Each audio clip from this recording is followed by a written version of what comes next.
अरे जिला प्रशासन, तुम कौन सी कुंभकर्ण की नींद में सोते हो? जिला प्रशासन को क्या लगता था नहीं लौटेंगे? गलत। जब तक तोड़ेंगे नहीं तब तक छोड़ेंगे नहीं। आज राणापुर के आसपास के सभी ग्रामीण भाई लोग, थानला, मेघनगर, पेटलाबाद और अलीराजपुर क्षेत्र से भी कई साथी यहाँ उपस्थित हुए हैं। मैं उन सभी भाइयों को जय जोहार और जय आदिवासी बोलता हूँ। आज हम गुजरी मैदान राणापुर में हमारे मेन जो दो मुख्य मुद्दे हैं, उन मुद्दों को लेकर हम यहाँ इकट्ठे हुए हैं। हमारा पहला मुद्दा जमीन का है। हमारे राणापुर ब्लॉक के क्षेत्रों में सरकार ने हवाई सर्वे करा लिया।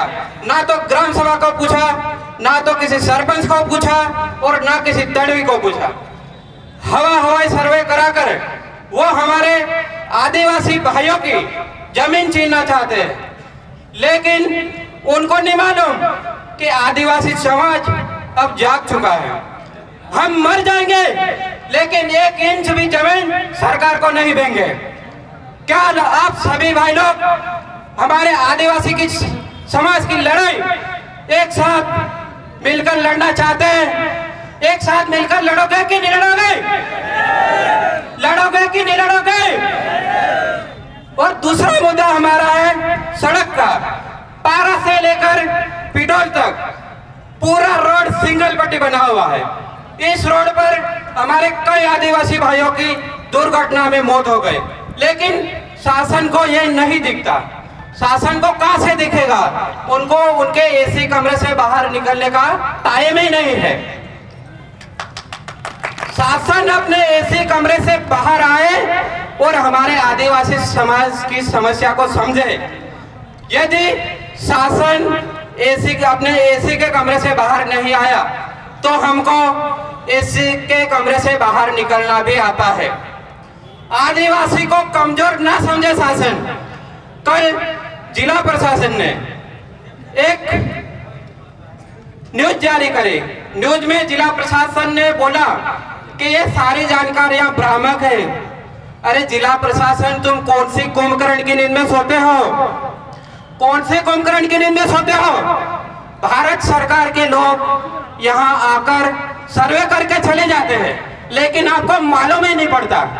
तो आप क्या कर रहे हो? इसका मतलब कि आप दिन भर एसी के कमरे में बैठकर हवाई काम करते हो, जमीन पे नहीं आ रहे हो। मैं जिला प्रशासन को बोलना चाहता हूं, तुमको क्या लगता था नहीं लौटेंगे? जिला प्रशासन को क्या लगता था नहीं लौटेंगे? गलत। जब तक तोड़ेंगे नहीं तब तक छोड़ेंगे नहीं। जो भी भाई जल जंगल जमीन की लड़ाई लड़ता है, जिला प्रशासन उसको दबाने के लिए, आदिवासी समाज को दबाने के लिए झूठी एफआईआर दर्ज कराकर उनको दबाने की कोशिश करता है। पिछली 9 जुलाई 2024 को मैंने भी एक जल जंगल जमीन की लड़ाई लड़ी थी, लेकिन जिला कलेक्टर महोदय और जिला एसडीएम झाबुआ ने मेरे खिलाफ राजनीतिक षड्यंत्र के द्वारा एक झूठी एफआईआर लिखी कि इसको आदिवासियों की लड़ाई लड़ने मत दो।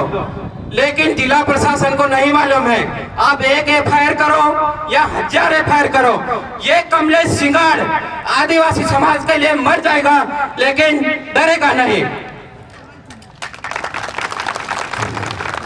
और मेरा सभी आदिवासी भाइयों से निवेदन है कि जब भी अपने आदिवासी समाज की बात आए, सारे काम छोड़ दो, सब काम छोड़ दो, सभी काम छोड़ के भले भूखे बैठाओ लेकिन समाज की लड़ाई जरूर लड़ो और अपने बच्चों को शिक्षा जरूर दे। एक रोटी कम खाओ लेकिन हमारे बच्चों को शिक्षा जरूर दो। जब तक अपन शिक्षित नहीं होंगे, ये शासन प्रशासन हमारे आदिवासी भाइयों को दबाने का काम करेगा, डराने का काम करेगा। हम जब रोड की समस्या हो, चाहे जमीन की समस्या हो, उसको लेकर कलेक्टर महोदय को मिलने जाते हैं तो कलेक्टर महोदय उनके एसी वाले कमरे से बाहर ही नहीं आते हैं। ये उनका घमंड है। मैं कलेक्टर महोदय को बोलना चाहता हूँ, आप जिले के मेहमान हो, मेहमान, मालिक नहीं हो। यहाँ के मालिक हमारा आदिवासी समाज है। आप मेहमान हो, मेहमान की तरह रहो, मालिक मत बनो। हमको मेहमान को यहाँ से भगाना भी आता है, आदिवासी समाज को, नौकर को भगाना भी आता है। आप एक नौकर की तरह काम करो, मेहमान और मालिक मत बनो।